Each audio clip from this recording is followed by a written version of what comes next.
വാങ്ങി എന്ന് മാത്രമല്ല, സുഹൈബിനെ സ്വതന്ത്രനാക്കി. സുഹൈബിനെ എന്നിട്ട് കച്ചവടത്തിൽ പങ്കാളിയാക്കി.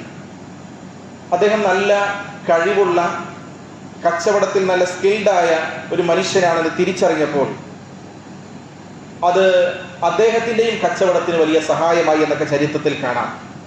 അങ്ങനെ കച്ചവടം ചെയ്ത്, ബിസിനസ് ചെയ്ത് സുഹൈബ് മക്കയിലെ വലിയ സമ്പന്നന്മാരിൽ ഒരാളായി മാറി.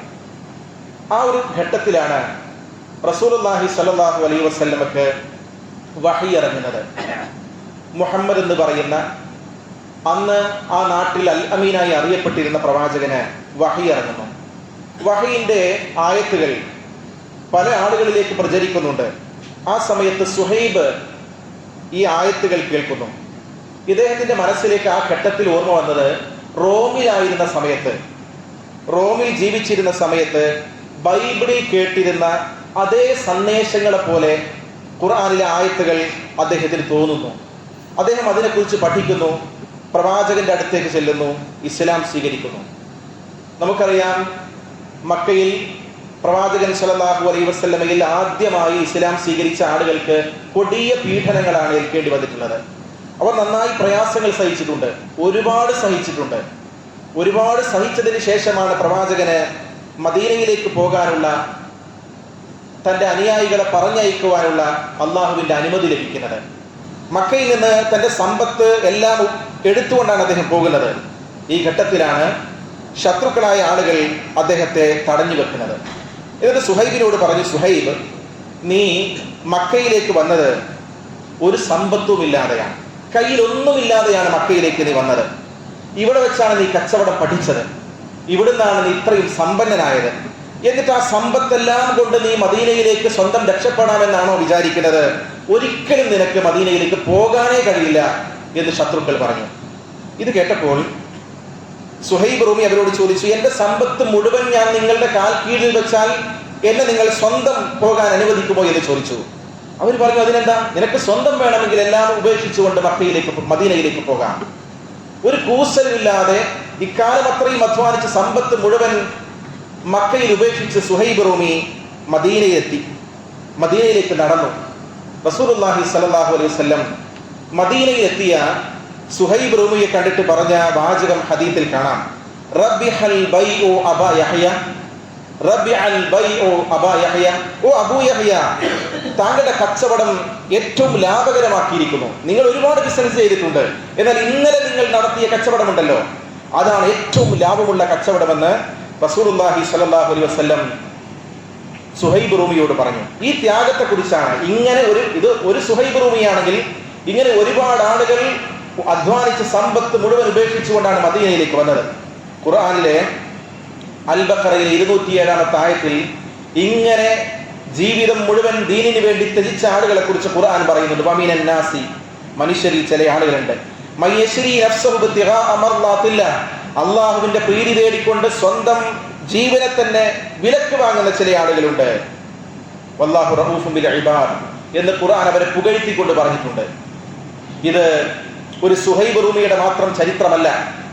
മക്കയിൽ അധ്വാനിച്ച് ഉണ്ടാക്കിയ സമ്പത്ത് ഉപേക്ഷിച്ചാണ് പോയിട്ടുള്ളത്. സുഹൈബ് റൂമിയെ പോലെയുള്ള ഒരുപാട് ധനാഢ്യർ മക്കയിൽ ഉണ്ടായിരുന്നു. ആ സമ്പത്ത് മക്കയിലുണ്ട്. മദീനയിൽ മുസ്ലിമീങ്ങൾ എത്തി നിൽക്കുന്നു. അപ്പോഴാണ് റസൂലുള്ളാഹി സ്വല്ലല്ലാഹു അലൈഹി വസല്ലമയും സ്വഹാബത്തും അറിയുന്ന ഒരു വാചകം, മക്കയിൽ സുഹൈബ് റൂമിയെ പോലെയുള്ള ആളുകൾ ഉപേക്ഷിച്ചു പോയ സമ്പത്തും എല്ലാം കൈക്കലാക്കി വലിയ സമ്പത്തിന്റെ ഉടമകളായി ആ സമ്പത്തുമായിട്ട് വീണ്ടും അധ്വാനിക്കാൻ മറ്റു രാജ്യങ്ങളിലേക്ക് പോയി സമ്പാദ്യമുണ്ടാക്കി മുസ്ലിമീങ്ങൾക്ക് നേരെ യുദ്ധം ചെയ്യണമെന്ന ഉദ്ദേശത്തോടു കൂടി കച്ചവടത്തിനൊരു സംഘം പോയിട്ടുണ്ട്. അവർക്ക് കച്ചവടത്തിന് അന്ന് പോകാൻ എത്രയും സമ്പാദ്യം കയ്യിൽ ഉണ്ടായിരുന്നില്ല. ആരുടേതാണ് ഈ സമ്പാദ്യം? മുസ്ലിമീങ്ങളുടെ സമ്പാദ്യമായിരുന്നു മക്കയിൽ ഉപേക്ഷിച്ചു പോയത്. ഇത് പ്രവാചകൻ അറിയുകയാണ്, ഇത് സ്വഹാബത്ത് മനസ്സിലാക്കിയാണ്. അവർ മനസ്സിലാക്കി ആ സംഘം ഇത്രയും പണവുമായി തിരിച്ചു പോയി കഴിഞ്ഞാൽ നമുക്ക് പിന്നെ അവരെ തോൽപ്പിക്കാൻ കഴിയില്ല, നമുക്ക് അവരെ എതിർക്കാൻ കഴിയില്ല. ചില ആളുകൾ പറഞ്ഞു, നമുക്ക് ആ കച്ചവട സംഘത്തെ തടുക്കാം, നമ്മുടെ സമ്പത്താണത്, നമ്മൾ അധ്വാനിച്ചതാണത്. അങ്ങനെ ഹിജറ 2-ാം കൊല്ലം നോമ്പ് നിർബന്ധമാക്കിയ ഹിജറ 2-ാം വർഷം ആദ്യത്തെ നോമ്പിൽ റസൂലുള്ളാഹി സ്വല്ലല്ലാഹു അലൈഹി വസല്ലമയും കുറച്ച് സഹാബത്തും, പ്രവാചകൻ ഒരു യുദ്ധത്തിന്റെ ഉദ്ദേശമൊന്നും അതിലില്ലല്ലോ, പല ആളുകളും അതിൽ നിന്ന് വിട്ടുനിന്നിട്ടുണ്ട്, ചില ആളുകളൊന്നും തയ്യാറായിട്ടില്ല. 2 കുതിരയാണ് അവരുടെ കൂടെയുള്ളത്. 70 ഒട്ടകമേ ഉള്ളൂ. ഇങ്ങനെയുള്ള ഒരു ചെറിയ സംഘമാണ് റസൂലുള്ളാഹി സ്വല്ലല്ലാഹു അലൈഹി വസല്ലമയുടെ കൂടെയുള്ളത്. ആകെയുള്ള ആളുകളെ എണ്ണി പറയുകയാണെങ്കിൽ ഒരു 313, 319 എന്നൊക്കെ എണ്ണം കാണാൻ കഴിയും. ഇത്രയും ആളുകളാണ് പ്രവാചകന്റെ കൂടെയുള്ളത്. പക്ഷേ ആ 313 ആളുകൾ ഉണ്ടാക്കാൻ പോകുന്നത് ഒരു പുതുചരിത്രമാണ് എന്ന് പോകുന്ന ആളുകൾക്ക് പോലും ആ സമയത്തിൽ അറിയില്ലായിരിക്കാം. അന്ത്യനാൾ വരെയുള്ള മുഴുവൻ വിശ്വാസികൾക്ക് ഇതാ ഈ പള്ളിയിൽ വെച്ച് ഞാനും നിങ്ങളും ഇത് കേൾക്കുമ്പോൾ നമുക്ക് കിട്ടുന്ന ഒരു ഊർജ്ജമുണ്ട്, ഈമാനികമായ ഒരു ഊർജ്ജമുണ്ട്. ആ ഊർജ്ജമാണ് അവർ ഉണ്ടാക്കാൻ പോകുന്നത്. ബദറിലേക്ക് ഇങ്ങനെ പുറപ്പെടുന്ന ഒരു രംഗം ചരിത്രത്തിൽ കാണാൻ പറ്റും. പ്രവാചകൻ സ്വല്ലല്ലാഹു അലൈഹി വസല്ലം 2 കുതിരയെന്ന് ഞാൻ പറഞ്ഞില്ലേ? അപ്പൊ കുതിരപ്പുറത്ത് നിന്ന് കയറാൻ വേണ്ടി ഊഴം വെച്ചിട്ടുണ്ടായിരുന്നു. പരസ്പരമുള്ള സ്നേഹത്തെ കുറിച്ചാണ് ഞാൻ പറയുന്നത്. നമ്മിൽ ഇന്ന് അതുണ്ടോ എന്നുള്ളതാണ് നമ്മൾ ആലോചിക്കേണ്ടത്. അമീറായ നേതാവായ റസൂലുള്ളയും വേറെ സഹാബാക്കളും ഇങ്ങനെ മാറി മാറി കുതിരപ്പുറത്ത് കയറിയിട്ട് പോവുകയാണ്. അപ്പൊ സഹാബാക്കൾക്ക് പ്രവാചകന്റെ കൂടെ അന്ന് മാറി മാറി 3 ആളുകളാണുള്ളത്. അലി റളിയല്ലാഹു അൻഹു, അബൂ ലുബാബ റളിയല്ലാഹു അൻഹു. അവർക്ക് വലിയൊരു ഇടങ്ങേറുണ്ടാവും. ചിലപ്പോ നമുക്ക് നമ്മളെക്കാൾ മുതിർന്നവർ, നമുക്ക് നമ്മിലെ കൂട്ടത്തിൽ തന്നെ പണ്ഡിതനായ ഒരാൾ, അദ്ദേഹത്തിന്റെ കൂടെയൊക്കെ ഇങ്ങനെ പോകുമ്പോൾ നമുക്ക് അയാൾക്ക് വേണ്ടിയിട്ട് സേവനം ചെയ്യാൻ തോന്നും. അപ്പൊ റസൂലുള്ളയോട് പറഞ്ഞു, റസൂലുള്ള ഞങ്ങളുടെ കൂടെ നിങ്ങൾ കുതിരപ്പുറത്ത് കയറിക്കോളൂ, ഞങ്ങൾക്കതിൽ പ്രയാസമൊന്നുമില്ല, ഞങ്ങൾക്കതിൽ ഇഷ്ടമേ ഉള്ളൂ. റസൂലുള്ളാഹി സ്വല്ലല്ലാഹു അലൈഹി വസല്ലം പറഞ്ഞാൽ എന്താണെന്ന് അറിയാം നിങ്ങൾക്ക്? സാധാരണ ഒരു വ്യക്തിയാണെങ്കിൽ എന്താണ്, ഇന്ന് ഒരുപാട് നേതാക്കന്മാരുണ്ട്, ഇന്ന് ഒരുപാട് ലീഡർമാരുണ്ട്, സ്വന്തം കാര്യം നോക്കുന്ന ആളുകളായിരിക്കും. റസൂലുള്ളാഹി സ്വല്ലല്ലാഹു അലൈഹി വസല്ലം പറഞ്ഞത്, നടക്കാൻ നിങ്ങളെക്കാൾ കഴിവില്ലാത്ത ആളല്ല ഞാൻ. നിങ്ങൾ എങ്ങനെയാണ് നടക്കുന്നത് അതേ അവസ്ഥയാണ് എനിക്കുള്ളത്. നിങ്ങളെപ്പോലെ തന്നെ പ്രതിഫലത്തിന് ആവശ്യമുള്ള ആളാണ് ഞാൻ, എനിക്കും കൂലി കിട്ടണം എന്ന് പറഞ്ഞിട്ടാണ് റസൂലുള്ളാഹി സ്വല്ലല്ലാഹു അലൈഹി വസല്ലം ബദറെത്തുവോളം ഈ രൂപത്തിൽ ഊഴം വെച്ച് റസൂലുള്ളാഹിന്റെ ഊഴമായപ്പോൾ പ്രവാചകൻ വേറെ ആളുടെ ഊഴം എടുത്തില്ല. അതേ നിലക്ക് വാഹനം പങ്കിട്ടുകൊണ്ടാണ് ബദറിലേക്ക് പുറപ്പെട്ടത്. ഞാൻ ചോദിക്കുന്നത്, നമ്മുടെ കുടുംബങ്ങൾക്കിടയിൽ പോലും ആ സ്നേഹബന്ധം ഉണ്ടോ എന്നുള്ളതാണ്. മുസ്ലിമീങ്ങൾക്കിടയിൽ ഉണ്ടോ എന്നുള്ളതാണ്. നമ്മുടെ മഹല്ലത്തിലുള്ള നമ്മുടെ ആളുകൾക്കിടയിൽ ഉണ്ടോ എന്നുള്ളതാണ്. ആ സ്നേഹം ഇന്ന് ഏതെങ്കിലും നിലക്കുള്ള മാനദണ്ഡങ്ങൾ, പണത്തിന്റെ മറ്റെന്തെങ്കിലും കാര്യത്തിന്റെ മാനദണ്ഡങ്ങളിലേക്ക് മാറിയിട്ടുണ്ടോ എന്നുള്ളതാണ്. ഇങ്ങനെ സംഘം ഇങ്ങനെ പുറപ്പെട്ടുകൊണ്ടിരിക്കുന്നതിനിടയിലാണ് അബൂ സുഫിയാൻ ഇതിന്റെ വിവരം അറിയുന്നു. ഇത് ഖുറൈശികൾ അറിയിക്കുന്നു. സായുധ സജ്ജരായി 1500 ആളുകൾ, 100 കുതിര, 700 ഒട്ടകം, ഈ സംഘത്തെ എതിർക്കണമെന്ന് പറഞ്ഞിട്ട് അബൂജഹലിന്റെ നേതൃത്വത്തിൽ ഒരു വലിയ സംഘം വരുന്നു. 2 സംഘമാണ് അപ്പോൾ. ഒന്ന് കച്ചവട സംഘമാണ്, രണ്ടാമത്തത് യുദ്ധത്തിന് വേണ്ടി വരുന്ന സംഘമാണ്. എന്താണ് ഇത്തരം ഒരു ഘട്ടത്തിൽ ചെയ്യേണ്ടത്? രണ്ടാമത് ബദർ നൽകുന്ന രണ്ടാമത്തെ പാഠം, 1 പരസ്പര സ്നേഹമാണെങ്കിൽ, 2 കൂടിയാലോചനയാണ്. റസൂലുള്ളാഹി സ്വല്ലല്ലാഹു അലൈഹി വസല്ലം ഒറ്റയ്ക്ക് തീരുമാനമെടുത്തില്ല. പ്രവാചകൻ സ്വഹാബാക്കളെ വിളിച്ചു, കൂടെയുള്ള ആളുകളെ വിളിച്ചു. എന്താണ് നിങ്ങളുടെ അഭിപ്രായം? 2 സംഘമുണ്ട്, പട്ടാള സംഘമുണ്ട്, കച്ചവട സംഘമുണ്ട്. ഏതിനെയാണ് നമ്മൾ നേരിടേണ്ടത്? ഇങ്ങനെയുള്ള അഭിപ്രായങ്ങൾ റസൂലുള്ളാഹി സ്വല്ലല്ലാഹു അലൈഹി വസല്ലം കൂടെയുള്ള ആളുകളോട് ചോദിക്കുന്നു. ഉമർ റളിയല്ലാഹു അൻഹു അബൂബക്കർ തൃപ്തികരമായി മറുപടി കൊടുത്തു. യുദ്ധത്തിനാണ് പോകുന്നത് എന്ന് പറഞ്ഞു. യുദ്ധത്തിനാണെങ്കിൽ ഞങ്ങളില്ലെന്ന് പറഞ്ഞ് പിന്തിരിഞ്ഞില്ല. എങ്കിലും പ്രവാചകന് പേടിയുള്ളത്, കൂടുതൽ ആളുകൾ പിന്നിലുള്ളത് ആരാണ്? അൻസാരികളായ ആളുകളാണ്. മദീനയിലുള്ള ആളുകളാണ് അൻസാരികളായ ആളുകൾ, പ്രവാചകനെ സഹായിച്ച ആളുകൾ. അപ്പൊ അൻസാരികളുടെ നിലപാട് എന്തായിരിക്കുമെന്ന് അറിയാൻ റസൂലുള്ളാഹിക്ക് താല്പര്യമുണ്ട്. കാരണം മദീനയിലേക്ക് പോകുമ്പോൾ അൻസാരികളുടെ ഉടമ്പടി എന്താണ്? മദീനക്കകത്ത് മുസ്ലിമീങ്ങൾക്ക് എന്ത് പ്രശ്നമുണ്ടെങ്കിലും പ്രവാചകരെ നിങ്ങളുടെ കൂടെ ഞങ്ങൾ ഉണ്ടാകുമെന്നതാണ് മദീനക്കാരുടെ ഉടമ്പടി. ബദർ മദീനക്ക് പുറത്താണ്. റസൂലുള്ളാഹി സംശയത്തോടു കൂടിയാണ്. ഒരു അമീറിനുണ്ടാകുന്ന ഒരു പ്രതിസന്ധി ഘട്ടത്തിൽ ഒരു നേതാവിനുണ്ടാകുന്ന ആശങ്കകൾ എത്ര വലുതായിരിക്കും. എന്റെ അനുയായികൾ ഞാൻ നിൽക്കുന്നത് പോലെ നിൽക്കുമോ? ആ പേടിയോടെ റസൂലുള്ളാഹി സ്വല്ലല്ലാഹു അലൈഹി വസല്ലം അവരോട് ചോദിച്ചു, നിങ്ങളില്ലേ? നിങ്ങളൊപ്പല്ലേ? വന്ന ആളുകൾക്ക് കൂടെ ഉണ്ടാവില്ലേ? റസൂലുള്ളാഹിയോട് അവർ പറഞ്ഞ 1-2 മറുപടികൾ ചരിത്രത്തിൽ കാണാൻ പറ്റും. ഒരാൾ പറഞ്ഞത്, മൂസാ നബി അലൈഹി സ്വലാത്തു വസ്സലാമിനോട് ബനീ ഇസ്രായേലുകാർ പറഞ്ഞിട്ടില്ലായിരുന്നോ, മൂസ നീയും നിന്റെ റബ്ബും കൂടി പോയിക്കോ എന്ന് പറഞ്ഞില്ലേ? അതുപോലെ ഞങ്ങൾ പറയില്ലെന്ന് പറഞ്ഞു. വേറെ അൻസാരികളുടെ നേതാവായ സഅദ് ബിൻ മുആദ് റളിയല്ലാഹു അൻഹു പറഞ്ഞ എന്താണെന്നറിയോ? പ്രവാചകരെ, നിങ്ങൾ ആരാണ്? അങ്ങയിൽ വിശ്വസിച്ചാണ് ഞങ്ങൾ പുറപ്പെട്ടിട്ടുള്ളത്. ഞങ്ങൾ മുസ്ലിമീങ്ങളാണ്, അങ്ങയെ സത്യപ്പെടുത്തിയവരാണ്. അശ്ഹദു അല്ലാ ഇലാഹ ഇല്ലല്ലാഹ് വ അശ്ഹദു അന്ന മുഹമ്മദ് റസൂലുള്ളാഹി എന്ന് നെഞ്ചകത്ത് ഏറ്റുവാങ്ങിയവരാണ്. പ്രവാചകരെ, നിങ്ങൾ ഞങ്ങളെ വലിയൊരു സമുദ്രത്തിന്റെ മുന്നിലേക്ക് കൊണ്ടുപോയിട്ട് അതിന്റെ തല്ലത്തെത്തിയിട്ടും നിങ്ങൾ ഞങ്ങളോട് നിൽക്കാൻ പറഞ്ഞിട്ടില്ലെങ്കിൽ, നിങ്ങൾ നിൽക്കാൻ പറഞ്ഞിട്ടില്ലല്ലോ എന്ന ഒറ്റ കാരണം കൊണ്ട് ആ സമുദ്രത്തിലേക്ക് ഇറങ്ങാൻ ഞങ്ങൾ റെഡിയാണെന്ന് പറഞ്ഞു. അത് കിട്ടുന്ന ഒരു എനർജി ഉണ്ട് ഒരു ലീഡറിന്. പ്രവാചകൻ സ്വല്ലല്ലാഹു അലൈഹി വസല്ലമക്ക് സന്തോഷമായി. നമുക്കിതിൽ നിന്നെന്താണ് പാഠം? കൂടിയാലോചന. നമ്മുടെ കുടുംബത്തിൽ ഒരു പിതാവ് എന്നുള്ള നിലയ്ക്ക് കുടുംബത്തിൽ ഒരു സ്ഥാപനമാണ് പള്ളി, ഒരു സ്ഥാപനമാണ്, സ്കൂളുകൾ സ്ഥാപനമാണ്, ആശുപത്രികൾ സ്ഥാപനമാണ്.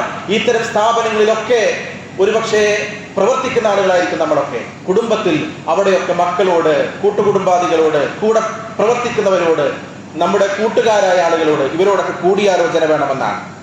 കൂടിയാലോചന എന്നുള്ളത് ഒരു നേതാവിന്റെയോ അല്ലെങ്കിൽ ഒരു കുടുംബനാഥന്റെയോ ഒരു കുറവായിട്ട് കാണേണ്ടതില്ല, മറിച്ച് അതൊരു മഹത്വമാണ്. എൻ്റെ ഉപ്പ എന്നോട് ചോദിച്ചു, എൻ്റെ മോൻ എന്നോട് ചോദിച്ചു, ഇതൊക്കെ ഒരു മഹത്വം, ഒരു ബർക്കത്തൊക്കെ നൽകുന്ന കാര്യമാണ്. അങ്ങനെ അബൂ സുഫിയാൻ ഇത് മനസ്സിലാക്കിയിട്ട് കച്ചവട സംഘം വേറെ വഴിക്ക് പോയി. ഇനി ആര് മാത്രമാണ് ബാക്കിയുള്ളത്? അബൂജഹൽ മാത്രമാണ്. അബൂജഹൽ പിന്മാറിയിട്ടില്ല, യുദ്ധത്തിനായി വന്ന സംഘം പിന്മാറിയിട്ടില്ല. ഇനി അബൂജഹലിനോടുള്ള യുദ്ധമാണ് മുന്നിലുള്ളത്.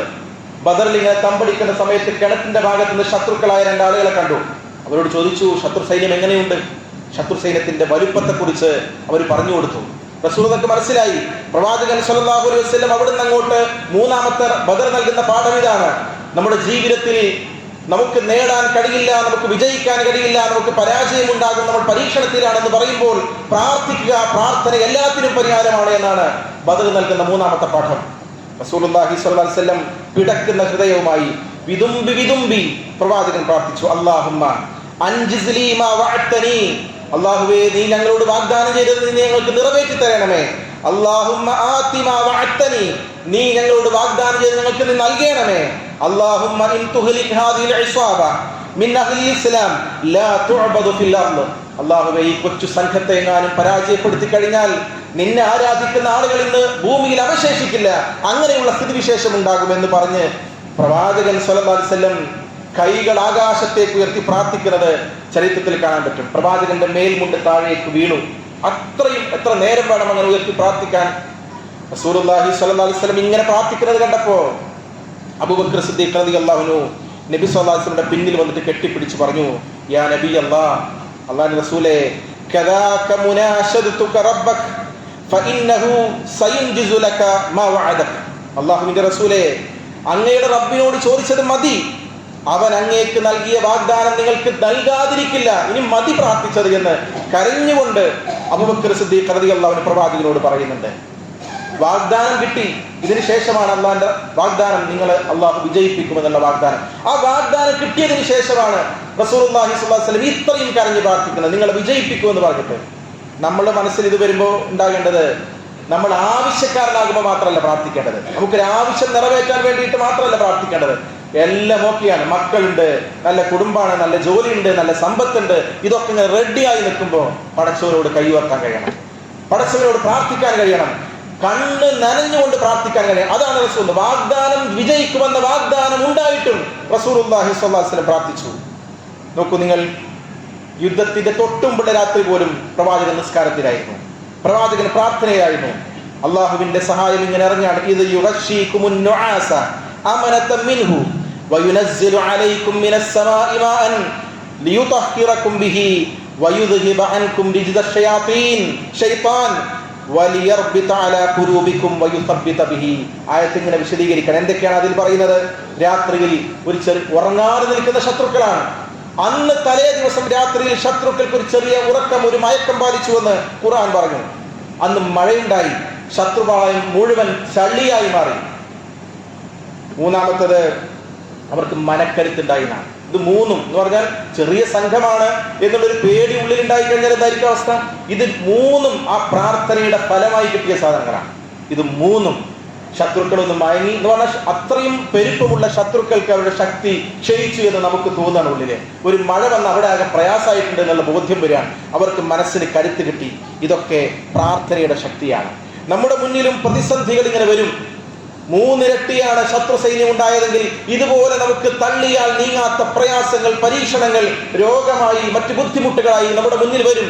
നിങ്ങൾക്കറിയുമോ, നമ്മുടെ നാട്ടിലുള്ള ഹോസ്പിറ്റലിൽ ചികിത്സിച്ചപ്പോൾ ക്യാൻസർ ആണെന്ന് പറഞ്ഞിട്ട് അവർ ഇന്ന ചികിത്സക്ക് വേണ്ടിയിട്ട് പറഞ്ഞയച്ച സ്ഥലത്ത് എത്തിയിട്ട് പ്രാർത്ഥിച്ചു കഴിഞ്ഞ് എത്തിയിട്ട് ഡോക്ടർമാർ പറഞ്ഞത് നമ്മുടെ നാട്ടിൽ നിന്ന് സംഭവങ്ങൾ ഉണ്ടായിട്ടില്ലേ, ഇത് ക്യാൻസറിന്റെ ലക്ഷണമല്ല, നിങ്ങൾ ഒന്നുകൂടി പരിശോധിക്കുമെന്ന്.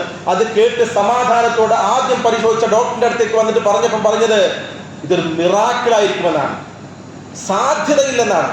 അങ്ങനെ സംഭവിക്കാനാ സാധ്യത. ഇത് പടച്ചവൻ മുകളിലുള്ള ഒരാളുടെ തീരുമാനത്തിന്റെ ഫലം കൊണ്ട് മാത്രമാണെന്ന് ഫസ്റ്റ് ചികിത്സിച്ച ഡോക്ടർ പറഞ്ഞിട്ടുണ്ട്. അതാണ് പടച്ച റബ്ബ്, അതാണല്ലോ ഇതും. ആ പ്രാർത്ഥനയുടെ ശക്തി നമ്മൾ തിരിച്ചറിയണം.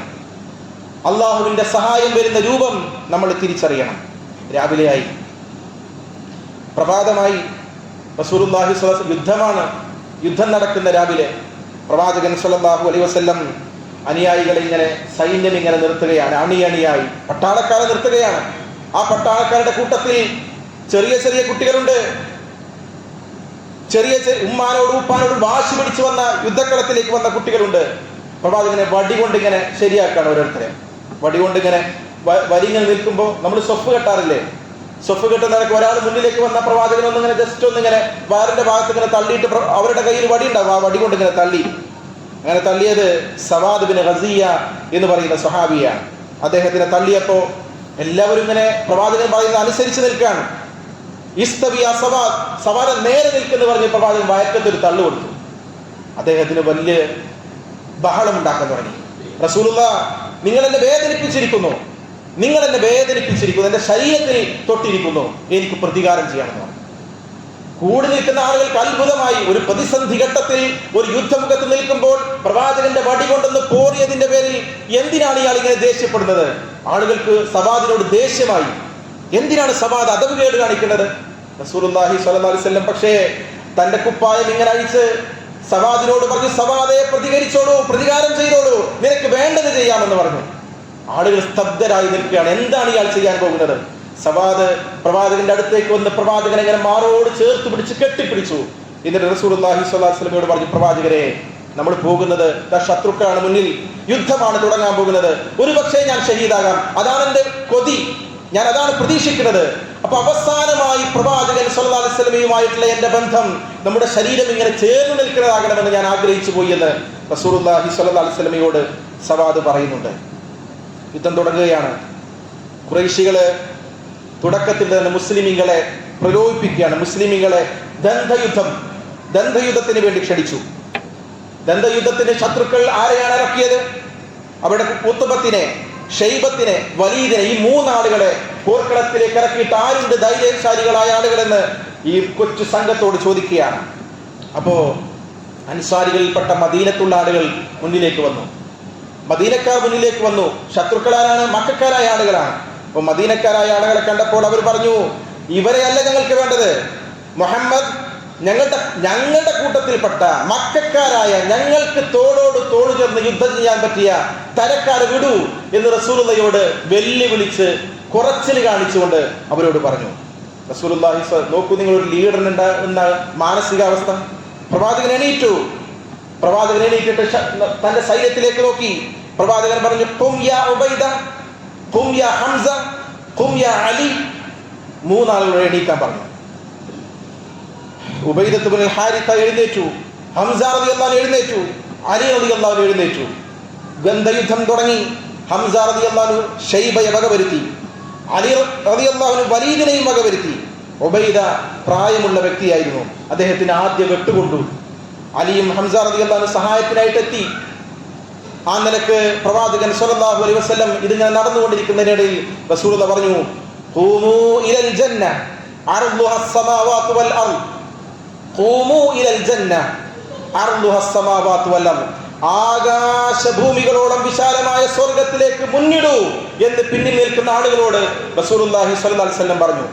ഈ വാചകം കേട്ടിട്ട് അതിശക്തമായി ശത്രുക്കളോട് അവർ പോരാടി, ധീരമായി പോരാടി, അവർ ഷഹീദായി. ഈ വാക്ക് കേൾക്കുമ്പോൾ ഉമൈർ ഇബ്നുൽ ഹുമാം റളിയല്ലാഹു അൻഹു എന്ന സ്വഹാബി, അദ്ദേഹം വിശപ്പടക്കാൻ വേണ്ടി തൻ്റെ കയ്യിലുള്ള കുറച്ച് കാരക്ക ഉണ്ടായിരുന്നു. ആ കാരക്കകൾ ഇങ്ങനെ തിന്നുകൊണ്ടിരിക്കുകയായിരുന്നു. ആ വാക്ക് കേട്ടയുടൻ അദ്ദേഹം റസൂലുള്ളാഹിയോട് ചോദിച്ചു, അല്ലാഹുവിന്റെ റസൂലേ, ആകാശഭൂമികളോളം വിശാലമായ സ്വർഗമോ? അങ്ങനെയുള്ള സ്വർഗമോ? റസൂലുള്ളാഹി പറഞ്ഞു, അതെ, ആകാശഭൂമികളോളം വിശാലമായ സ്വർഗം. ഗംഭീരം, എത്ര ഗംഭീരം എന്ന് പറഞ്ഞിട്ട് അദ്ദേഹം പറഞ്ഞു, ലഇൻ അന ഹയൈതു ഹത്താ ആകുല തംറാത്തി, ഞാൻ ഈ കാരക്ക ചീന്ത് തിന്നുന്നത് വരെ ഞാൻ ജീവിച്ചിരിക്കുന്നത് തന്നെ വളരെ നീണ്ട ഒരു ജീവിതമാണ്. ഈ കാരക്ക ചീന്ത് തിന്നാൻ എത്ര സമയം വേണം? അതുവരെ നീണ്ട ജീവിതമാണ്, അതിനു മുന്നേ സ്വർഗം എന്ന് പറഞ്ഞിട്ട് അദ്ദേഹം യുദ്ധത്തിന് ഇറങ്ങിയതാണ്. സുബ്ഹാനല്ലാഹ്. നാലാമതായി ബദർ നമുക്ക് നൽകുന്ന സന്ദേശം, കുടുംബത്തെക്കാൾ വലുതാണ് ആദർശമെന്നാണ്. നമ്മൾ കേൾക്കേണ്ട വിഷയമാണത്. കുടുംബത്തെക്കാൾ വലുതാണ് ആദർശം. കുടുംബം എന്ന് പറയുമ്പോൾ ഉപ്പയേക്കാൾ വലുതാണ് ആദർശം. കുടുംബം എന്ന് പറയുമ്പോൾ മകനേക്കാൾ വലുതാണ് ആദർശമെന്നാണ്. നോക്കൂ നിങ്ങൾ, ബദർ പോർക്കളത്തിൽ സാക്ഷ്യം വഹിച്ച ഏറ്റവും വലിയ അത്ഭുതങ്ങളിൽ ഒന്ന് എന്ന് പറഞ്ഞാൽ അവിടെ ഏറ്റുമുട്ടിയത് അന്യരായ, ഒരു പരിചയമില്ലാത്ത ആളുകളായിരുന്നില്ല. സ്വന്തം പിതാവ്, മകൻ, സഹോദരൻ, അമ്മാവൻ, രക്തബന്ധങ്ങൾ ഇങ്ങനെ നേർക്കുനേർ. എന്നാൽ അവർക്ക് സ്വന്തം കുടുംബത്തെക്കാൾ വലുത് പ്രവാചകനോടുള്ള ഇഷ്ടമായിരുന്നു. ലാ ഇലാഹ ഇല്ലല്ലാഹ് എന്ന ആദർശമായിരുന്നു അവർക്ക് വലുത്. നോക്കൂ നിങ്ങൾ, ചരിത്രത്തിൽ അബൂബക്കർ റളിയല്ലാഹുവിന്റെ മകൻ അബ്ദുറഹ്മാൻ ശത്രുപാളയത്തിലുണ്ട്. അബൂബക്കർ സിദ്ദീഖ് റളിയല്ലാഹുവിന്റെ മകൻ അബ്ദുറഹ്മാൻ, അങ്ങനെ യുദ്ധമൊക്കെ കഴിഞ്ഞ് അബ്ദുറഹ്മാൻ പിന്നീട് ഇസ്ലാം സ്വീകരിക്കുന്നുണ്ട്. ഇസ്ലാം സ്വീകരിച്ചതിന് ശേഷം വാപ്പാനോട്, അബൂബക്കർ സിദ്ദീഖ് റളിയല്ലാഹുവിനോട് അദ്ദേഹം നടത്തുന്ന ഒരു സംഭാഷണമുണ്ട്. ഉപ്പാ, ബദർ യുദ്ധത്തിൽ പലപ്പോഴും അങ്ങ് എന്റെ വാളിന്റെ മുന്നിൽ വന്നിരുന്നു. വാപ്പാ, നിങ്ങൾ എന്റെ വാളിന്റെ മുന്നിൽ വന്നിരുന്നു. പക്ഷെ ഒരു പിതാവാണ്, എന്റെ വാപ്പയാണല്ലോ എന്ന് വിചാരിച്ചിട്ട് ഞാൻ പലപ്പോഴൊക്കെ ഒഴിഞ്ഞു മാറിയിട്ടുണ്ടായിരുന്നു എന്ന് വാപ്പാനോട് അബ്ദുറഹ്മാൻ പറയുന്നുണ്ട്. ഇത് കേട്ടപ്പോ അബൂബക്കർ സിദ്ദീഖ് റളിയല്ലാഹു നൽകിയ മറുപടി എന്താണെന്നറിയോ? മോനെ, ലൗ അഹ്ദഫ്തലി ലം അമില അൻക. മോനെ, എന്റെ വാളിന്റെ മുന്നിലാണ് നീ അതുപോലെ വന്നത് എന്നുണ്ടായിരുന്നെങ്കിൽ അല്ലാഹുവാണ്, ഞാൻ നിന്നെ വെറുതെ വിടുമായിരുന്നില്ല എന്ന് മോനോട് പറയാം. അതാണ് ആദർശ രംഗത്ത് അബൂബക്കർ സിദ്ദീഖ് റളിയല്ലാഹുവിന്റെ നിലപാട്. അബൂ ഹുദൈഫ റളിയല്ലാഹു അൻഹു, അദ്ദേഹത്തിന്റെ പിതാവും സഹോദരനും ശത്രുപക്ഷത്തുണ്ട്. അബൂ ഹുദൈഫ, അദ്ദേഹത്തിന്റെ പിതാവാണ് ഉത്ബത്ത്, അദ്ദേഹത്തിന്റെ സഹോദരനാണ് വലീദ്, അദ്ദേഹത്തിന്റെ അമ്മാവനാണ് ഷൈബത്ത്. ഇവരൊക്കെ ഉണ്ട്. നോക്ക് നിങ്ങൾ, അങ്ങനത്തെ ഒരു സിറ്റുവേഷൻ എന്ന് ആലോചിച്ച് നോക്ക്. കുടുംബക്കാരാണ്. അപ്പൊ യുദ്ധക്കളത്തിൽ ഓരോരുത്തരായി ഇങ്ങനെ വാപ്പ, സഹോദരൻ, അമ്മാവൻ, ഇവരൊക്കെ ഇങ്ങനെ വെട്ടേറ്റ് ഇങ്ങനെ വീഴുകയാണ്. എന്നിട്ട് 3 പേരെയും അവരുടെ മൃതദേഹങ്ങൾ ഒരു കുഴിയിലേക്ക് ഇങ്ങനെ വലിച്ചിറക്കുന്നത് അബൂ ഹുദൈഫ ഇങ്ങനെ നോക്കി നിൽക്കുകയാണ്. വാപ്പാനെ, സഹോദരനെ ഇങ്ങനെ മരണപ്പെട്ടതിന് ശേഷം അവരെ കുഴിയിലേക്ക് ഇങ്ങനെ വലിച്ചു കൊണ്ടുപോവാണ്. റസൂലുള്ളാഹി സ്വല്ലല്ലാഹു അലൈഹി വസല്ലം ചോദിച്ചു, അബൂ ഹുദൈഫ, നിനക്ക് സങ്കടമുണ്ടോ? അബൂ ഹുദൈഫ, നിനക്ക് പ്രയാസം തോന്നുന്നുണ്ടോ? അബൂ ഹുദൈഫ റളിയല്ലാഹു അൻഹു പറഞ്ഞു, ഇല്ല റസൂലുള്ളാഹ്, എനിക്കൊരു പ്രയാസമില്ല, എനിക്കൊരു വേദനയുമില്ല. എനിക്കാകെയുള്ള വേദന എൻ്റെ വാപ്പയെങ്കിലും ഇസ്ലാം സ്വീകരിച്ചിരുന്നെങ്കിൽ ഇങ്ങനെ മനസ്സിലിങ്ങനെ ഒരു തേങ്ങൽ, ഒരു വിങ്ങൽ എൻ്റെ ഉള്ളിലുണ്ട്. ആ ഒരു ആഗ്രഹവും ആ ഒരു സങ്കടം മാത്രമാണ് ഉള്ളത് എന്ന് റസൂലുള്ളാഹിയോട് പറഞ്ഞു. റസൂലുള്ളാഹി സ്വല്ലല്ലാഹു അലൈഹി വസല്ലം അദ്ദേഹത്തിന് വേണ്ടി പ്രാർത്ഥിച്ചു. സ്വന്തം ദീനിനേക്കാൾ കുടുംബത്തിന് മുൻഗണന കൊടുക്കുന്ന ആളുകളെ കാണാം. ഭാര്യക്ക്, ഭർത്താവിന്, മാതാപിതാക്കൾക്ക്, മക്കൾക്ക് വേണ്ടി ദീനിനെ മറക്കുന്ന ആളുകളുണ്ട്. ഭർത്താവിന് വേണ്ടി ദീനിനെ മറക്കുന്ന ആളുകളുണ്ട്. ഭാര്യയ്ക്ക് വേണ്ടി മറക്കുന്നവരുണ്ട്. ഭാര്യ പിതാവിന് വേണ്ടി അത്തരം ആദർശമൊക്കെ വിട്ടെറിഞ്ഞിട്ട് ഇങ്ങനെയൊക്കെ മതി എന്ന് പറഞ്ഞ് ജീവിക്കുന്നവരുണ്ട്. അവർക്കുള്ളതാണിത്, നമുക്കുള്ളതാണ് ഈ പാഠങ്ങളൊക്കെ. 5-മത്തത്, പ്രാർത്ഥന ഉണ്ടായിക്കഴിഞ്ഞാൽ ഒരിക്കലും പ്രതീക്ഷിക്കാത്ത സഹായം കിട്ടുമെന്നുള്ളതാണ്. നമ്മുടെ പ്രാർത്ഥനയുണ്ടെങ്കിൽ ഒരു നിലക്കും നമ്മൾ പ്രതീക്ഷിക്കുന്ന സഹായങ്ങൾ ഉണ്ടാകും, പ്രതീക്ഷിക്കാത്ത നിലക്കുള്ള സഹായം വരുമെന്നുള്ളതാണ്. യുദ്ധം ഇങ്ങനെ കൊടുമ്പിരി കൊള്ളുകയാണ്. ഒരു ഭാഗത്ത് ആയിരക്കണക്കിന് ആളുകളാണുള്ളത്. ആ നിലക്ക് പ്രവാചകൻ സ്വല്ലല്ലാഹു അലൈഹി വസല്ലം ഇത് കണ്ടുകൊണ്ട് ദുആ ചെയ്യുന്നുണ്ട്, പ്രാർത്ഥിക്കുന്നുണ്ട്. ഞാനതാണ് ആമുഖമായി ഓതിയത്. ആ പ്രാർത്ഥനയുടെ ഫലമായി ഒരുപാട് അനുഗ്രഹങ്ങൾ ഉണ്ടായി. കൂട്ടത്തിൽപ്പെട്ട അനുഗ്രഹമാണ് ഇത് തസ്തഗീഥൂന റബ്ബക്കും ഫസ്തജാബ ലക്കും അന്നീ മുമിദ്ദുക്കും ബിഅൽഫിൻ മിനൽ മലായികതി. മലക്കുകൾ ഇറങ്ങാനൊന്നും നബി പ്രാർത്ഥിച്ചിട്ടില്ല, സഹായിക്കണമെന്ന് പ്രാർത്ഥിച്ചിട്ടുള്ളൂ. നിങ്ങൾ പ്രാർത്ഥിച്ചില്ലേ, ഇസ്തിഹാസ നടത്തിയില്ലേ? അപ്പൊ അള്ളാഹു നിങ്ങളുടെ ഇസ്തിഹാസക്ക്, സഹായത്തേട്ടത്തിന് അള്ളാഹു ഉത്തരം ചെയ്തില്ലേ? അന്നീ മുമിദ്ദുക്കും ബിഅൽഫിൻ മിനൽ മലായികതി മുർദിഫീൻ. എങ്ങനെയാണത്? തുടരെയായി 1000 മലക്കുകളെ അയച്ചുകൊണ്ട് ഞാൻ നിങ്ങൾക്ക് സഹായം ചെയ്തു എന്ന് ഖുർആൻ പറയുന്നുണ്ട്. ആ സഹായം പ്രാർത്ഥനക്ക് പ്രതീക്ഷിക്കാത്ത നിലയിൽ അള്ളാഹുവിന്റെ അടുക്കൽ നിന്നുണ്ടാകും. മഹാനായ അബ്ദുറഹ്മാൻ ബിൻ ഔഫ് റളിയല്ലാഹു അൻഹു അദ്ദേഹം പറയുന്നുണ്ട്, ബദർ യുദ്ധത്തിൽ ചെറിയ പ്രായമുള്ള 2 കുട്ടികളുടെ ഇടയിലായിരുന്നു ഞാൻ നിൽക്കുന്നത്, യുദ്ധത്തിന് വേണ്ടി വരി നിന്നത്. അവരെക്കാൾ വലിയ 2 ആളുകൾക്കിടയിലാണ് ഞാൻ നിൽക്കുന്നത് എന്നിട്ട് എനിക്ക് നല്ല സന്തോഷമാകുമായിരുന്നു. പക്ഷെ ഞാൻ നിന്നിരുന്നത് 2 ചെറിയ കുട്ടികളുടെ ഇടയിലായിരുന്നു. അപ്പൊ അടുത്തൊരു ഒരു കുട്ടി എൻ്റെ വയറിന്റെ ഭാഗത്ത് ഇങ്ങനെ തോണ്ടിയിട്ട് ചോദിച്ചു, ഫഖാല ലി അഹദുഹുമാ സിർറൻ മിൻ സാഹിബിഹി, രഹസ്യമായിട്ട് ചോദിച്ചു, യാ അം അരിനി അബാ ജഹൽ, അമ്മാവ എനിക്ക് അബൂജഹൽ ആരാണെന്ന് കാണിച്ചു തരുമോ എന്ന് ചോദിച്ചു. അപ്പൊ അബ്ദുറഹ്മാൻ ബിൻ ഔഫ് റളിയല്ലാഹു അൻഹു പറഞ്ഞു, നിനക്ക് എന്തിനാണ് അബൂജഹലിനെ കണ്ടിട്ട് നിനക്ക് എന്തിനാണ് അന്നഹു യസുബ്ബു റസൂലല്ലാഹ്, റസൂലുള്ളാഹി സ്വല്ലല്ലാഹു അലൈഹി വസല്ലമയെ ചീത്ത പറയുന്ന ആളാണ് അതാണ് അബൂജഹൽ എന്ന് എന്റെ ഉമ്മ എന്നോട് പറഞ്ഞിട്ടുണ്ട്. വല്ലദീ നഫ്സി ബിയദി ലഇൻ റഅയ്തു ഹരിഖു സവാദി സവാദഹു ഹത്താ യമൂത അൽഅജബ മിന്നാ. ഞാൻ ഉറപ്പിച്ചിട്ടുണ്ട്, ഞങ്ങൾ രണ്ടുപേരും കണ്ടുമുട്ടിക്കഴിഞ്ഞാൽ ഞങ്ങളിൽ ഒരാളെ ഇനി ബാക്കിയാകൂ എന്ന് ഞാൻ ഉറപ്പിച്ചിരുന്നു. ആ കുട്ടി പറയാൻ ഇതിന്റെ ചരിത്രത്തിൽ കാണാൻ പറ്റും. അബ്ദുറഹ്മാൻ ഇബ്നു ഔഫ് രോമാഞ്ചമായി രണ്ട് ധീര യുവാക്കളുടെ ഇടയിലാണ് ഞാൻ നിൽക്കുന്നത് എന്ന് എനിക്ക് തോന്നിപ്പോയി എന്നാണ്. തൊട്ടപ്പുറത്ത് മറ്റേ കുട്ടിയുണ്ട്. ആ കുട്ടി ഇതേ ചോദ്യം അദ്ദേഹത്തോട് ചോദിച്ചു എന്നാണ്. അങ്ങനെ യുദ്ധം തുടങ്ങിക്കഴിഞ്ഞിട്ട് അബൂജഹൽ അവിടെ ആളുകൾക്കിടയിൽ ഇങ്ങനെ വ്യാപൃതനായി നിൽക്കുന്നുണ്ടായിരുന്നു.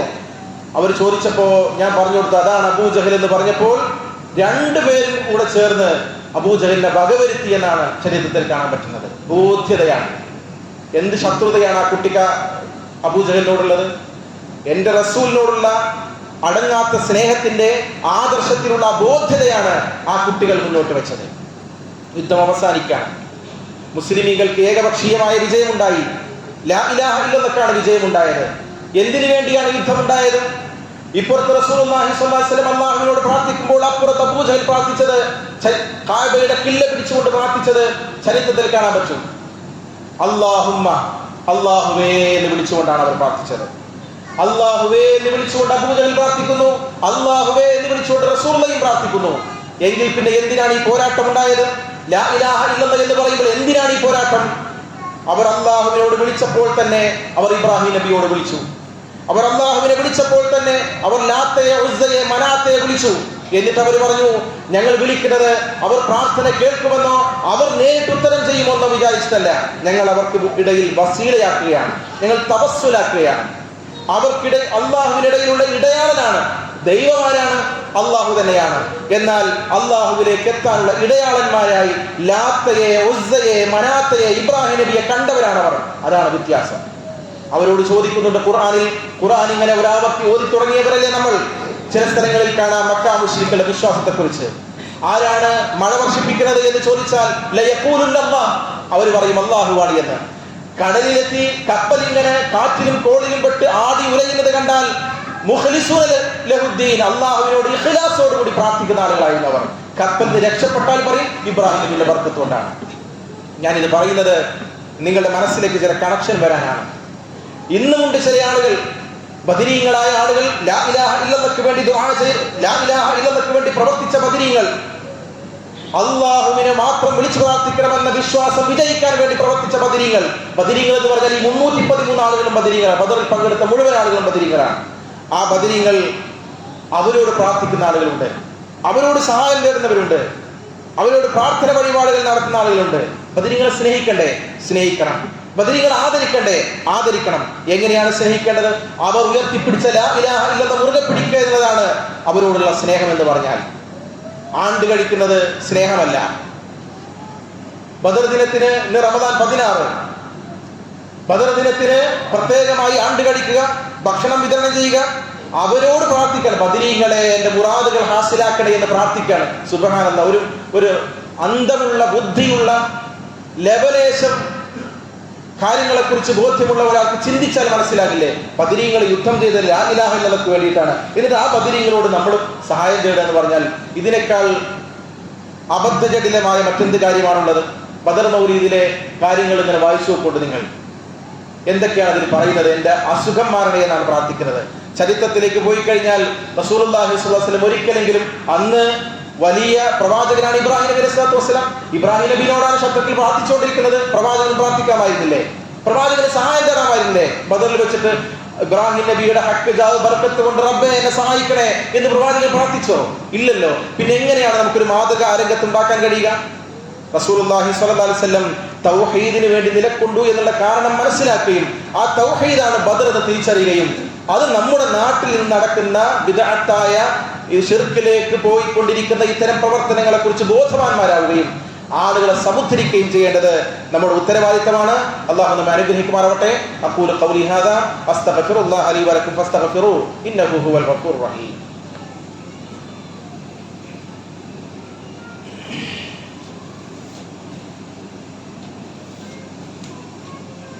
ഇന്നൽ ഹംദലില്ലാഹ് والعاقبة للمتقين ولا عدوان إلا على الظالمين ونصلي ونسلم على أشرف الأنبياء والمرسلين നബിയുനാ മുഹമ്മദിൻ വആലിഹി വസഹാബത്തിഹി അജ്മഈൻ. അല്ലാഹുവിനെ സൂക്ഷിച്ചുകൊണ്ട് ജീവിക്കണമെന്ന് ഒരിക്കൽ കൂടി ഓർമ്മപ്പെടുത്തുകയാണ്. സഹോദരങ്ങളെ, പരിശുദ്ധ റമദാനിൻ്റെ ഏറ്റവും അവസാനത്തെ ദിവസങ്ങളിലേക്ക് പ്രവേശിക്കാനിരിക്കുകയാണ്. നമ്മൾ ഈ സമയത്ത് നമ്മുടെ മനസ്സിലുണ്ടാകേണ്ടത്, പെട്ടെന്ന് റമദാൻ ഇങ്ങനെ തീർന്നു പോകും, അടുത്ത റമദാനിൽ ഉണ്ടാകുമോ എന്നൊരിക്കലും നമുക്ക് ഉറപ്പ് പറയാൻ കഴിയാത്ത ആരോഗ്യസ്ഥിതിയാണ് നമ്മളുടേത്. എല്ലാവർക്കും അറിയുന്ന കാര്യങ്ങളാണ് അതൊക്കെ. ആ നിലക്ക് ഈ റമദാനിൽ ഇനിയുള്ള ദിവസങ്ങളിൽ തീർച്ചയായും ഇബാദത്തുകൾ അധികരിപ്പിക്കുവാൻ നമ്മൾ പ്രത്യേകം ശ്രദ്ധിക്കണം. അവസാനത്തെ 10 കടക്കുന്ന സമയത്ത് റസൂലുള്ളാഹി സ്വല്ലല്ലാഹു അലൈഹി വസല്ലം കാണിച്ച ജാഗ്രതയും ആ തീവ്രതയും ഒക്കെ ഇബാദത്തിന്റെ രംഗത്ത് നമുക്കുണ്ടാകണം. നമുക്കറിയാം, ഈ റമദാനിൽ തന്നെ രോഗിയായി തറാവീഹിന് വരാൻ കഴിയാത്ത എത്ര ആളുകളുണ്ട്. ഈ റമദാനിൽ തന്നെ രോഗിയായതുകൊണ്ട് ജുമുഅക്ക് വരാൻ കഴിയാത്ത എത്ര ആളുകളുണ്ട്. അടുത്ത റമദാനിൽ നമ്മുടെ അവസ്ഥ എന്താകും നമുക്കറിയില്ല. അതേപോലെ തന്നെ സ്വസ്ഥമായി ഇബാദത്തുകൾ ചെയ്യാൻ കൊതിക്കുന്ന ആളുകളായിരുന്നു നമ്മുടെ ഗൾഫ് രാജ്യങ്ങളിലൊക്കെയുള്ള ആളുകൾ. നല്ല നിസ്കരിക്കണം, നോമ്പൊൽക്കണം, ആ നിലക്ക് നല്ലോണം ഇബാദത്ത് ചെയ്യണമെന്ന് ആഗ്രഹിച്ച ആളുകൾ പുറത്തേക്ക് ഇറങ്ങാൻ പറ്റുന്ന സാഹചര്യം വരികയാണ്. തലക്ക് മീത മിസൈലുകൾ പോയിക്കൊണ്ടിരിക്കുന്ന അല്ലാഹു അവിടെ സമാധാനം നൽകുമാറാവട്ടെ. ഇങ്ങനെയുള്ള സ്ഥിതിവിശേഷമുണ്ട്. പരിശുദ്ധ റമദാനിൽ ഹജ്ജിനോളം പ്രാധാന്യമുള്ള ഉംറയുണ്ട്. ആ ഉംറക്ക് പോകണമെന്ന് നിയ്യത്താക്കുകയും ടിക്കറ്റ് എടുക്കുകയും ചെയ്ത ആളുകളുണ്ട്. പോകാൻ കഴിയാത്ത സാഹചര്യം ഉണ്ടാവും. അപ്പം അടുത്ത വർഷത്തെ അവസ്ഥ എന്താകും എന്ന് നമുക്കറിയില്ല. നമ്മുടെ സമയം, നമ്മുടെ ആയുസ് പാഴാകാതിരിക്കാനും അവസാനത്തെ 10 ലൈലത്തുൽ ഖദറിന്റെ പുണ്യപൂരിതമായ രാവ് കിട്ടാൻ വേണ്ടിയിട്ട് ആ ദിവസത്തിൽ എന്തൊക്കെ ചെയ്യാം, അതിന്റെ പ്രാധാന്യമൊക്കെ നമ്മൾ ഒരുപാട് കേട്ടതാണ്. എന്തൊക്കെ ചെയ്യാം? ഖുർആൻ ഓതാം, സുന്നത്ത് നിസ്കരിക്കാം, ദുആകൾ ചെയ്യാം, ഇസ്തിഗ്ഫാർ ചെയ്യാം, ദിക്ർ ചെല്ലാം. പ്രത്യേക പ്രാർത്ഥനയാണ് അല്ലാഹുമ്മ ഇന്നക അഫ്വുൻ തുഹിബ്ബുൽ അഫ്വ ഫഅഫു അന്നി എന്നുള്ളത്. ഈ പ്രാർത്ഥനയൊക്കെ ചൊല്ലിയിട്ട് 83 വർഷത്തിലധികം നിരന്തരമായ ഇബാദത്ത് ചെയ്താൽ കിട്ടുന്ന പുണ്യം ഒരൊറ്റ രാവ് കൊണ്ട് കിട്ടുമെന്ന ആ വാക്ക് അത് നമ്മുടെ മനസ്സിലുണ്ടാവുകയും അതിനായി പ്രവർത്തിക്കുകയും ചെയ്യുക. റഹ്മാനായ നാഥൻ ഇപ്രാവശ്യത്തെ ലൈലത്തുൽ ഖദർ കിട്ടുന്ന ഭാഗ്യവാന്മാരിൽ അല്ലാഹു നമ്മെ ഉൾപ്പെടുത്തുമാറാവട്ടെ. അർഹമുർ റഹീമീനായ നാഥൻ ധാരാളം ഖുർആൻ ഓതുവാനും ഖുർആനിന്റെ ആളുകളായി, ഖുർആനിന്റെ വക്താക്കളായി നാളെ അള്ളാഹുവിന്റെ അടുക്കലേക്ക് എത്തിച്ചേരാൻ കഴിയുന്ന ഭാഗ്യവാന്മാരിൽ അള്ളാഹു നമ്മെ ഉൾപ്പെടുത്തി അനുഗ്രഹിക്കുമാറാവട്ടെ. നോമ്പുകാരായ ആളുകൾക്ക് വേണ്ടി പ്രത്യേകം തയ്യാർ ചെയ്യപ്പെട്ട റയ്യാൻ എന്ന കവാടത്തിലൂടെ സ്വർഗത്തിലേക്ക് പ്രവേശിക്കാൻ ഭാഗ്യം ലഭിക്കുന്ന നോമ്പുകാരിൽ അള്ളാഹു നമ്മെ ഉൾപ്പെടുത്തി അനുഗ്രഹിക്കുമാറാവട്ടെ. റഹ്മാനായ നാഥൻ നമ്മുടെ എല്ലാ പ്രയാസങ്ങളും ബുദ്ധിമുട്ടുകളും നമുക്ക് നീക്കി തന്ന് അനുഗ്രഹിക്കുമാറാവട്ടെ. ഒരുപാട് ആളുകൾ നോമ്പിന്റെ അവസ്ഥകളിലും പ്രയാസപ്പെടുന്നവരുണ്ട്. രോഗം കൊണ്ട് പ്രയാസപ്പെടുന്ന ആളുകളുണ്ട്, സാമ്പത്തികമായി ബുദ്ധിമുട്ടുന്ന ആളുകളുണ്ട്, മറ്റു മാനസികമായ ബുദ്ധിമുട്ടുകൾ അനുഭവിക്കുന്ന ആളുകളുണ്ട്. എല്ലാവർക്കും അള്ളാഹു അവരുടെ പ്രയാസങ്ങൾ നീക്കിക്കൊടുത്ത് അനുഗ്രഹിക്കുമാറാവട്ടെ. റഹ്മാനായ നാഥൻ നമ്മുടെ ജീവിതത്തിലെ എല്ലാ ചെറിയതും വലുതുമായ എല്ലാ പാപങ്ങളും റമദാനിലൂടെ പുറത്തു കിട്ടുന്ന സൗഭാഗ്യവാന്മാരിൽ, റമദാൻ വിജയിച്ച് നേടിയെടുത്ത മുത്തഖുകളിൽ അള്ളാഹു നമ്മെ ഉൾപ്പെടുത്തി അനുഗ്രഹിക്കുമാറാവട്ടെ. റഹ്മാനായ നാഥൻ നമ്മുടെ പള്ളിക്ക്, മറ്റ് പ്രവർത്തനങ്ങൾ, ദഅവാ പ്രവർത്തനങ്ങൾക്ക്, മറ്റു ഒരുപാട് സഹായങ്ങൾ ചെയ്യുന്ന ധാരാളം ആളുകളുണ്ട്. പേര് പോലും പറയാൻ ആഗ്രഹിക്കാത്ത, സ്വന്തം പേര് എഴുതണോ എന്ന് ചോദിക്കുമ്പോൾ അത് എഴുതാൻ താല്പര്യപ്പെടാത്ത, അള്ളാഹുവിന്റെ മാർഗത്തിൽ നിർലോഭം ചെലവഴിക്കുന്ന, അവരുടെ ചെലവഴിക്കുന്നതിലൂടെയാണ് നമ്മുടെ ദഅവാ പ്രവർത്തനങ്ങൾ നടക്കുന്നത്, നമ്മുടെ പള്ളിയുടെ മറ്റു കാര്യങ്ങൾ നടക്കുന്നത്. ഇനിയും ഇനിയും അള്ളാഹുവിന്റെ മാർഗത്തിൽ ചെലവഴിക്കുവാനുള്ള തൗഫീഖ്, അതിനുള്ള ബർക്കത്ത്, സമ്പത്തിൽ അള്ളാഹു അവർക്ക് നൽകി അനുഗ്രഹിക്കുമാറാവട്ടെ. റഹ്മാനായ നാഥൻ നമുക്കും അള്ളാഹുവിന്റെ മാർഗത്തിൽ നന്നായി ചെലവഴിക്കുവാനുള്ള കഴിവും അതിനുള്ള തോന്നലും അള്ളാഹു നൽകി അനുഗ്രഹിക്കുമാറാവട്ടെ. അർഹമുർ റഹീമീനായ നാഥൻ നമ്മിൽ നിന്ന് മരണപ്പെട്ടു പോയ മാതാപിതാക്കളുണ്ട്. അവർക്ക് അള്ളാഹു മഗ്ഫിറത്തും മർഹമത്തും പ്രദാനം ചെയ്യുമാറാവട്ടെ. അവരുടെ ഖബറിടം അള്ളാഹു വിശാലമാക്കി കൊടുത്ത് അനുഗ്രഹിക്കുമാറാവട്ടെ. സ്വർഗത്തിൽ നിന്നുള്ള വാതിലുകൾ അള്ളാഹു അവർക്ക് തുറന്നു കൊടുത്ത് അനുഗ്രഹിക്കുമാറാവട്ടെ. റഹ്മാനായ നാഥൻ നമുക്ക് വേണ്ടി കഷ്ടപ്പെടുന്ന, അധ്വാനിക്കുന്ന, ജീവിച്ചിരിക്കുന്ന നമ്മുടെ മാതാപിതാക്കളുണ്ട്. അവശരാണവർ, രോഗികളാണവർ. അള്ളാഹു അവർക്ക് ആഫിയത്തോടു കൂടിയുള്ള ദീർഘായുസ് അള്ളാഹു കൊടുക്കുമാറാവട്ടെ. നമ്മുടെ മക്കൾ നമ്മുടെ പ്രതീക്ഷയാണ്. നല്ല സ്വാലിഹീങ്ങളാക്കി മരണപ്പെട്ടതിന് ശേഷവും നമുക്ക് വേണ്ടി ദുആ ചെയ്യുന്ന, അവരുടെ കൈ പിടിച്ചുകൊണ്ട് സ്വർഗത്തിലേക്ക് പോകാൻ കഴിയുന്ന നല്ല മക്കളാക്കി നമ്മുടെ മക്കൾ അള്ളാഹു മാറ്റി തന്ന് അനുഗ്രഹിക്കുമാറാവട്ടെ. നമ്മുടെ കച്ചവടത്തിൽ, നമ്മുടെ വാഹനത്തിൽ, നമ്മുടെ ഇടപാടുകളിൽ, നമ്മുടെ വീട്ടിൽ എല്ലാം നാഥാ നിന്റെ ബർക്കത്തും റഹ്മത്തും പ്രദാനം ചെയ്ത് അനുഗ്രഹിക്കണം തമ്പുരാനെ. اللهم اغفر للمؤمنين والمؤمنات والمسلمين والمسلمات والأحياء منهم والأموات إنك مجيب الدعوات يا قاضي الحاجات. اللهم أجرنا من النار، اللهم أجرنا من النار، اللهم أجرنا من النار. اللهم يا مقلب القلوب ثبت قلوبنا على دينك. ربنا آتنا في الدنيا حسنة وفي الآخرة حسنة وقنا عذاب النار. آمين.